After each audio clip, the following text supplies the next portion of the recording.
মুখ্যমন্ত্রীর হুঁশিয়ারির পরই আসানসোলের আরএসএস ভবনে যান পুর আধিকারিকেরা। আচমকাই ভবনের কাগজপত্র দেখতে চাওয়া হয় আসানসোল পুর নিগমের তরফে। নির্মাণ অবৈধ হলে আগে কেন কাগজ দেখতে চাইল না স্থানীয় প্রশাসন?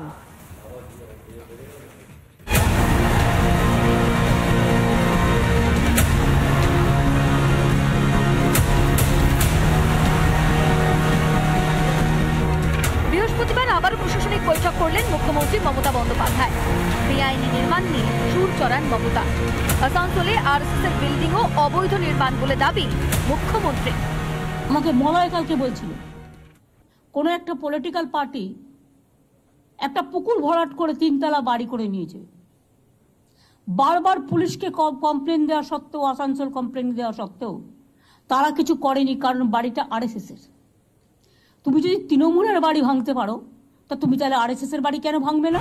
কার্যত আরএসএস ভবন ভেঙে দেওয়ার হুঁশিয়ারি দেন মুখ্যমন্ত্রী। আর মমতার এমন বক্তব্যের পরে আসানসোলের ধাক্কা এলাকার আরএসএস ভবনে পৌঁছলেন আসানসোল পুর নিগম ও PLLRO দপ্তরের আধিকারিকরা। দেখতে চাওয়া হয় ভবনের কাগজপত্র।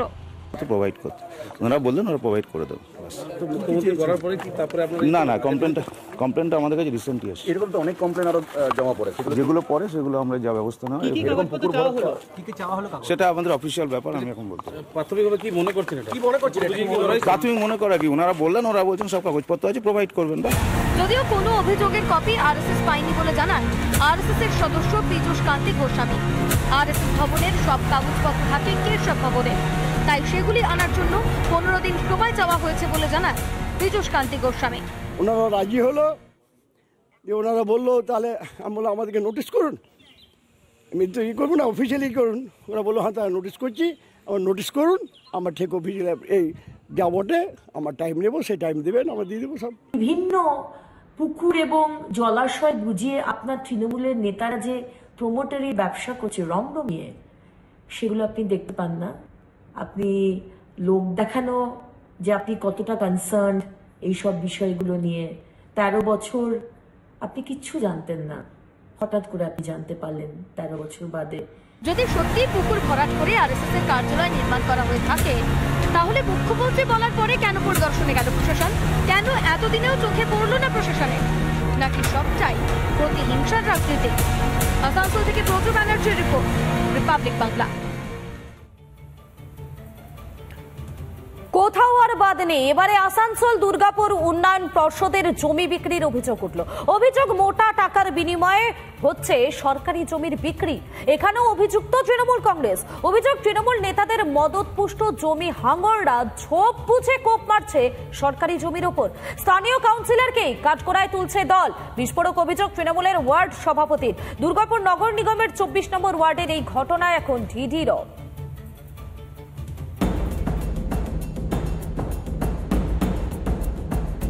জমি জবরদখল করে উঠছে বাড়ি, কোথাও আবার সরকারি জমির উপর তৈরি বাড়ির জন্য বন্ধ রাস্তা সম্প্রসারণের কাজ। অভিযোগ আসানসোল দুর্গাপুর উন্নয়ন পর্ষদের জমি বেহাত হচ্ছে খোদ তৃণমূল কাউন্সিলরের ইন্ধনে। এটা পুরোটাই ভিত্তিহীন। আমাদের পাড়ায় যদি কেউ ঘুরে বেড়ায় তাহলে বুঝতে পারা যাবে যে একটা পাড়াতে একটা কোনো কেউ এক্সট্রা বাড়ি করেনি। মানে কেউ যদি একটু বাথরুম দরকার হলে গ্যারেজ হলে সেই জায়গার মধ্যেই পড়ছে সীমানা। বিরোধী পার্টি চক্রান্ত বলতে বিজেপি, তাছাড়া আর তো কারো এখানে ইয়ে করার তো নেই, ব্যাপার নেই। দুর্গাপুর নগর নিগমের 24 নম্বর ওয়ার্ডের বিদায়ী পুরমাতা লাভলি রায়ের বিরুদ্ধে অভিযোগ জমা পড়ল আসানসোল দুর্গাপুর উন্নয়ন পর্ষদের দপ্তরে। অভিযোগ খোদ তৃণমূলের 24 নম্বর ওয়ার্ডের সভাপতি নিত্যানন্দ বৈদ্যের। কি ব্যাপার হলো, তুই কি করে আবার কেন করছিস? তো বলছে কাকু ও অ্যাডজাস্টমেন্ট হয়ে গেছে। কি অ্যাডজাস্টমেন্ট? না আমি আমার কাছ থেকে লাভলি রায় 40,000 টাকা নিয়েছে। তাহলে এই যে ঘটনা যদি এইভাবে চলতে থাকে তাহলে আমরা তো কোনো কাজই করতে পারবো না। সব জায়গায় এরকম যদি টাকা দিয়ে অ্যাডজাস্টমেন্ট করা হয়। এদিকে এই ঘটনায় তদন্তের আশ্বাস দিয়েছেন এডিডি এর চেয়ারম্যান কবি দত্ত। আচ্ছা তাই দেখা যাক, লেটস সি। সত্যি কমপ্লেন যদি আসে আমরা দেখি, আমরা তো সবাই চালু করলাম, এবার দেখি। ডেফিনেটলি আমি দায়িত্ব নেব যে বন্ধ হবে না। আমি যতদিন এই চেয়ারে থাকবো আমি কথা দিচ্ছি বন্ধ হবে না, এটা চালু থাকবে। মুখ্যমন্ত্রীর ঘোষণার পরেই তড়িঘড়ি রং বদল শাসক নেতাদের। দুর্গাপুরেও তাই হচ্ছে, সব জুলুম চলছে কারখানায় চাঁদা তোলার। লোকাল পুলিশকে বলো টু বি স্ট্রং। পুলিশ কেন উইক হবে? পুলিশ যদি উইক হয় তাহলে কিন্তু সামাজিক কাঠামোটা ভেঙে পড়ে। যদিও তৃণমূলের একাংশের দাবি বিরোধীদের উস্কানিতেই এই অবস্থা। যে জমি দখলের ঘটনা, এটা বারংবার ওই এলাকার যারা স্থানীয় বাসিন্দা তারা অভিযোগ করেছিল। আজকে ওই ওয়ার্ডের তৃণমূল কংগ্রেসের ওয়ার্ড সভাপতি NN বৈদ্য তিনি নিজে অভিযোগ করছেন সরাসরি পুরমাতার বিরুদ্ধে। তাহলে আমরা যা বলছি সেই অভিযোগ মমতা বন্দ্যোপাধ্যায়কে নবান্নের সভাঘর থেকে বলতে হচ্ছে, আর এখানে দাঁড়িয়ে স্থানীয় তৃণমূলের মধ্যে থেকে যারা সৎ ব্যক্তি আছেন তারা যারা দুর্নীতিতে যুক্ত তৃণমূলের তাদের বিরুদ্ধে আওয়াজ তুলছে। অভিযোগের এখানেই শেষ নয়। রাস্তা তৈরি হচ্ছে, ডাবল লেন রাস্তা, এবং সেই রাস্তার কার্যত এই জায়গায় গিয়ে রাস্তার কাজ বন্ধ হয়ে গেছে। এই জায়গায় গিয়ে রাস্তার কাজ বন্ধ হয়ে যায়, তার কারণ রাস্তার ধারে যে বাড়ি, দখলদার বাড়ি, সরকারি জায়গা দখল করে যে বাড়ি, সেই বাড়ি না ভাঙার কারণে রাস্তার কাজ বন্ধ।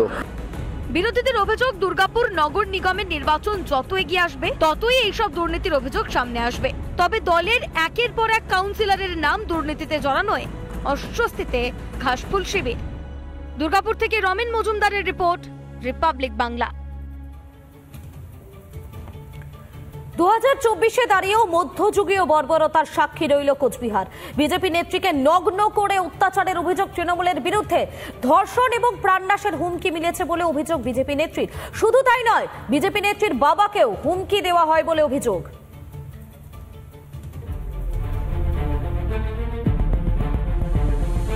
বিরোধিতা করলেই বর্বরতা। নির্বাচনের ফল ঘোষণার পর থেকেই দিকে দিকে বিজেপি কর্মী সমর্থকরা সন্ত্রাসের শিকার হচ্ছেন। আর এবার কোচবিহারে বিজেপি করায় এক মহিলাকে বিবস্ত্র করে মারধরের অভিযোগ। নির্মম অত্যাচারের অভিযোগ তৃণমূলের বিরুদ্ধে। বিরোধী দল করেন সে কারণেই চুলের মুঠি ধরে টানতে টানতে বিবস্ত্র করে বেধড়ক মার। এ কোন রাজনৈতিক বিরোধিতা? নাকি বিরোধিতা বিরোধী দল করার জন্যই এহেন অবস্থা? কাপড় পুরে উলঙ্গ করে পানি ভাসে দিচ্ছে, দিয়ে চুলগুলো দেখো একটা চুলো নেই, মাথায় সব ছিঁড়ে নিয়ে নিচ্ছে। বিজেপি করে, ওরা টিএমসি করে, এর জন্য আইনে তমিনে রেজিনে মহিলা এসেছিল 4 জন আর পুরুষ এসেছিল। ভোটের ফল ঘোষণার পর থেকেই শাসকের অত্যাচারের ভয় নিজেকে গৃহবন্দী করে রেখেছিলেন মহিলা বিজেপি সংখ্যালঘু মোর্চার জেলা কমিটির ওই সদস্য। বুধবার বাড়ি থেকে বের হতেই হামলার অভিযোগ। অনেক চেষ্টা করো, বাড়ি ছেড়া করো, ওকে মারপিট করতে, ওকে ঘর ঢুকে মাটিয়ে দিচ্ছে, বাড়ি ঘর ভাঙতে চাইছে, নানা রকম হুমকি। আমাকে হুমকি দেয়, আমার তো মানে নানা এই নির্যাতন, এটার যেটা বিচার সেই মতো করে যেটা বিচারটা হয়। নির্যাতিতা কোচবিহার মেডিকেল কলেজ ও হাসপাতালের মহিলা বিভাগে চিকিৎসাধীন। আক্রান্ত বিজেপি নেত্রীকেই ফোন করেন বিজেপির জেলা সাধারণ সম্পাদক বিরাজ বোস। যেতে পারছি না আপনাকে দেখতে,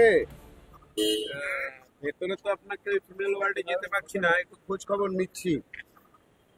এখন শরীর কেমন আছে? মানসিকভাবে একটু শক্ত হন, তাড়াতাড়ি সুস্থ হন। হ্যাঁ, আছি, আপনার পাশে আছি। জঘন্য কুকীর্তি করার জন্য শাবলু বর্মনের আমরা বিচার চাই, শাবলু বর্মনের শাস্তি হোক। এই তৃণমূল নেতাদের ইঙ্গিতে এই ধরনের কাজ করা হচ্ছে। প্রশাসন একটু দেখুক। আমি পুলিশ প্রশাসনকে ফোন করে বারবার বলেছিলাম, দেখুন ওনারা একটু ঘরবন্দি আছে। পুলিশ প্রশাসনকে জানানোর পরেও কোনো রকম কোনো কিছু হেলদোল নেই। এই ঘটনাকে মিথ্যে রটনা বলেই দাগিয়ে দেওয়ার চেষ্টা তৃণমূলের।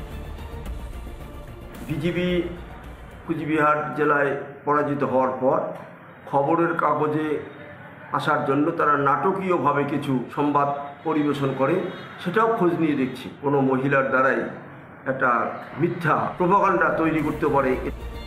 ঘটনায় 2 জন মহিলা সহ মোট 4 জনকে গ্রেফতার করেছে পুলিশ। শুধুমাত্র বিরোধী দল করার জন্য এহেন অবস্থা?